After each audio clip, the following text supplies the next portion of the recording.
ये क्वेश्चन एक easy to moderate level का क्वेश्चन है। डिजिट्स 1 और 3 का इस्तेमाल करते हुए हमें नंबर्स बनाने हैं जो 3 मिलियन से कम हो। यहाँ पर टोटल 7 डिजिट्स हैं, तो लेट अस से या तो हमारा नंबर सिंगल डिजिट का होगा या 2 डिजिट्स का या 3 डिजिट्स का, और it can be 4 digits, 5, it can be of 6 digits and it can be of 7 digits। थोड़ा सा 7 डिजिट्स के केस में हमें केयरफुल रहना होगा। जब ये सिंगल डिजिट का नंबर होगा then this position can be occupied in 2 ways, या तो 1 आएगा या 3 आएगा। अगर ये डबल डिजिट का नंबर होगा, first position can be filled in 2 ways, the second position can also be filled in 2 ways because 1 और 3 में से कोई भी यहां पर आ सकता है। सिमिलरली 2 इंटू 2 इंटू 2, ये हमारा केस इसी तरह से चलता रहेगा। हमें बस थोड़ा सा केयरफुल रहना होगा जब हम 7 डिजिट का नंबर बनाएंगे।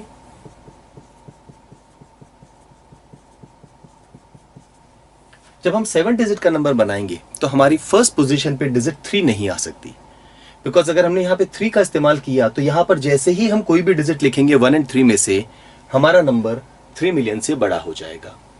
So first position now can be filled only in one way here. What about the remaining positions? Again उन पे हमें कोई restriction नहीं है, उनको फिल करने के लिए हर एक के केस में हमारे पास 2 ऑप्शंस अवेलेबल हैं। ये हो गया है 2, ये हो गया है 4, इसको सॉल्व करेंगे तो 8, यहाँ पर स्क्वायर डबल कर दें 16, 32, ये हो गया है 64 और ये भी 64। इनको ऐड करते हैं 128 और 32 करने पर 160, और ये 28 किया 180 और 10 ऐड किया 190, तो हमारे इस क्वेश्चन का आंसर होगा 190। Out of 13 objects, 4 are indistinguishable and rest are distinct. The number of ways we can choose 4 objects out of 13 objects is 13 objects हैं हमारे पास में, उनमें से 4 इनडिस्टिंग्विशेबल हैं, इसका मतलब है आइडेंटिकल है। लेट अस से उनको हम रिप्रेजेंट करते हैं ए ए ए ए से। ये चारों आइडेंटिकल या इनडिस्टिंग्विशेबल हैं। And rest are distinct. Rest कितने हो गए? 9। So B C D E F G H I और जे। लेट अस से ये 9 डिस्टिंक्ट ऑब्जेक्ट्स हो गए हमारे पास। हमें इन 13 में से 4 ऑब्जेक्ट्स को सेलेक्ट करना है। तो सबसे पहले हमें यहां पर केसेस बनाने होंगे। केसेस कैसे? सबसे पहला हो सकता है कि जो 4 ऑब्जेक्ट्स हम सेलेक्ट करें वो चारों के चारों ऑब्जेक्ट एक जैसे। अब चारों एक जैसे ऑब्जेक्ट मतलब हमें चारों ए को सेलेक्ट करना है। ऐसा करने का हमारे पास सिर्फ एक ही तरीका होगा कि हम इन चारों को ले लें। केस नंबर 2, 3 ऑब्जेक्ट्स तो एक जैसे हों और एक डिफरेंट हो या डिस्टिंक्ट हो। ओके, 3 ऑब्जेक्ट एक जैसे, अगेन इसका मतलब है हमें 3 ए तो लेना ही पड़ेगा। अच्छा, कौन से 3 ए ले इससे फर्क नहीं पड़ेंगे बिकॉज ये तीनों आइडेंटिकल है। तो इन तीनों आइडेंटिकल ऑब्जेक्ट्स को लेने का तरीका तो एक हो गया। एंड एक डिस्टिंक्ट चाहिए। ये एक डिस्टिंक्ट इन 9 में से कोई भी एक हो सकता है। तो 9 में से एक ऑब्जेक्ट सेलेक्ट करने का तरीका होगा 9C1, या इन सिंपल हम कह सकते हैं 9 ways. So 1 into 9, 9 ways. Case number 3, 2 objects alike हों और 2 डिफरेंट हो या डिस्टिंक्ट हो। अब 2 अलाइक जो हैं वो अगेन कौन से होंगे? दोनों ए ही, क्योंकि अलाइक ऑब्जेक्ट सिर्फ यही हैं। इनमें से कौन से 2 लें इससे फर्क नहीं पड़ेगा। तो 2 ऑब्जेक्ट सेलेक्ट करने का तरीका एक, कोई भी 2 उठा लीजिए इनमें से, चाहे आप ये 2 ले लें, ये 2 ले लें, ये 2 ले लें, क्योंकि डिस्टिंक्ट नहीं है। अच्छा, 2 डिस्टिंक्ट चाहिए out of 9।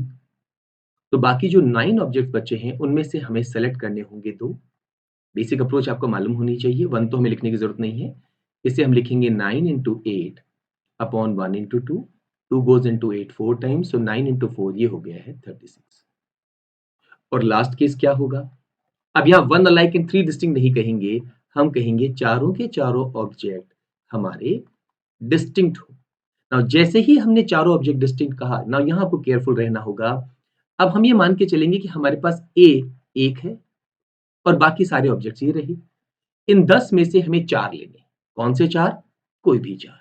So out of 10 we need to select 4 and this can be done in 10, 9, 8, 7। I think आपको ये तरीका मालूम होता होगा, जहां पर हम क्या करते हैं, जो छोटा नंबर है 1, 2, 3, 4, इसको हम 1, 2, 3, 4 तक लिखेंगे और चूंकि नीचे 4 डिजिट्स लिखी हैं, ऊपर भी हम 4 डिजिट्स लिखेंगे but in a reducing order. 4 into 2, ये तो 8 हो गया है। 3 goes into 9 3 times. 7 into 3 21 into 10 210। Question पूछा गया है कि टोटल 4 ऑब्जेक्ट सेलेक्ट करने हैं आउट ऑफ 13, कितने तरीके होंगे? हम इन सारी वैल्यूज को ऐड करेंगे। किनको? 1 प्लस 9 ये हो गया 10, 10 प्लस 210 ये हो गया 220 प्लस 36। तो हमारे इस क्वेश्चन का आंसर क्या होगा? 256।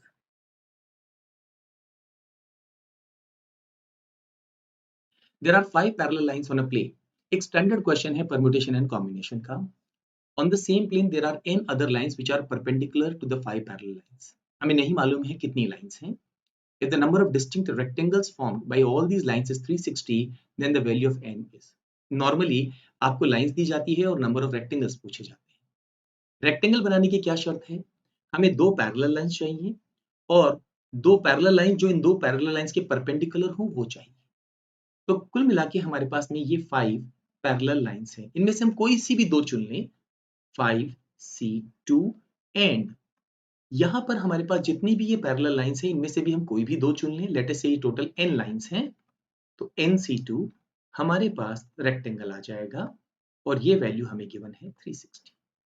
जैसे कि अगर मान लीजिए मैंने ये फर्स्ट लाइन चुनी है और सेकेंड लाइन चुनी है और यहाँ पर ये वाली लाइन और ये वाली लाइन चुनी है, तो आप देखेंगे कि ये हमारे पास में एक रेक्टेंगल आ चुका है, राइट। 5C2 हमें मालूम होना चाहिए 5 into 4। जनरल इसका अप्रोच क्या होता है, एक रिड्यूस करिए और 2 से डिवाइड कर दीजिए।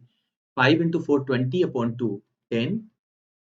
यहाँ पर 360 चाहिए, इसका मतलब है ये 36 होना चाहिए। थोड़ा सा हिट एंड ट्रायल आप कर लें। मान लीजिए 9 लाइंस हैं, तो 9 into 8 72 अपॉन 2 करने पर 36 आ जाएगा, बिकॉज 9C2 अगर आपको सॉल्व करना आता है तो वो होगा 9 into 8 upon 1 into 2। 2 goes into 8 4 times and 9 into 4 36। So n की वैल्यू हमारी क्या होनी चाहिए थी?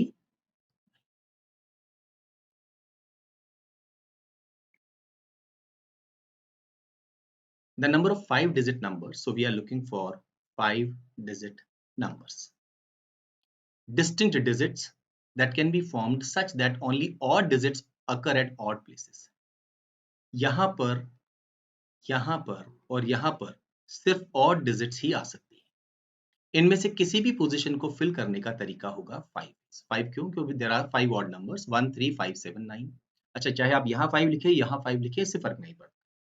अब जो रिमेनिंग 2 पोजीशंस बची हैं उनमें से किसी भी पोजीशन को फिल करने के तरीके होंगे 4, because one digit has already gone at this position and digits are not repeated, and this position can be filled in how many ways? 3 ways. Now be careful, यहाँ पर ये नहीं कहा गया है कि odd digits can occupy only odd positions. It says odd positions can be occupied by odd digits. What about these positions? यहाँ पर कोई भी आ सकता है, odd digit भी और even digit, पर रिपीटेशन नहीं होना चाहिए। 3 डिजिट्स ऑलरेडी जा चुकी हैं, बाकी बची हैं 7 एंड यहाँ बचेंगी 6। इन सभी का प्रोडक्ट हमारा डिजायर्ड आंसर होगा। 5 into 4 20 into 360, 60 into 6 360, 360 into 7 ये हमारा हो गया है 2520। थर्ड ऑप्शन हमारे इस क्वेश्चन का आंसर होगा। There are 10 points in the plane, of which 5 points are collinear. Let us say point 1, point 2, 3, 4, 5। ये 5 पॉइंट्स कोलिनियर हैं and no 3 among the remaining are collinear. इसके अलावा और कोई भी पॉइंट्स कोलिनियर नहीं है। लेट अस से हम एक काम करते हैं, एक पॉइंट हम यहाँ ले लेते हैं, एक यहाँ ले लेते हैं, one we can take here, here and here. तो आउट ऑफ दीज 10 पॉइंट्स सिर्फ यही 5 पॉइंट्स कोलिनियर पॉइंट्स। हमें पूछा गया है number of distinct straight lines that can be formed out of these 10 points. दो अलग अलग अप्रोचेस हैं। पहली अप्रोच ये कहती है टोटल कितने स्ट्रेट लाइंस आप बना सकते हैं out of these 10 points, forget about the restrictions. जवाब होगा 10C2। ओके, उनमें से वो सब्ट्रैक्ट कर दीजिए जहां पर ओवरलैपिंग हो रही, जैसे ये। अगर मैं इन दो पॉइंट्स को कनेक्ट करूं या इन दो पॉइंट्स को कनेक्ट करूं या इन दो को कनेक्ट करूं, हर बार मुझे एक ही लाइन मिलती है, बिकॉज लाइन इनफाइनाइटली दोनों डायरेक्शन में मूव करती है, राइट? तो हमने क्या किया, वो सारी लाइन सब्ट्रैक्ट कर दी जो अगर हम यहां से 2 पॉइंट्स लें तो बनेगी। लेकिन एक बात याद रखिए, इन सारे पॉइंट्स को मिला के कम से कम एक लाइन तो हमें मिलेगी ही मिलेगी, राइट? सो 10C2 होता है 10 into 9 90/2, ये हो गया 45। 5C2 होता है 20/2 यानी 10 प्लस 1, सो 35 प्लस 1 36 लाइंस हमें मिलेंगी और ये फोर्थ ऑप्शन हमारा आंसर। आप चाहे तो यहाँ पर एक ऑल्टरनेट अप्रोच भी यूज कर सकते थे। क्या हो अगर मैं दोनों पॉइंट्स यहां से ले लूं, अब मैं कोई भी दो पॉइंट लूं, I will get only one line. और what if I take 1 point from here and 1 from here? So I'll say 1 point from here and 1 from here. ये मेरी number of lines होंगी। और what if I take 2 points from these 5 points? So number of lines होंगी 5C2. So 1, 5C1 होता है 5, तो 5 into 5 ये 25, 5C2 again 10, हमारा फिर आंसर क्या आएगा 36। कोई भी अप्रोच आप यूज कर सकते हैं।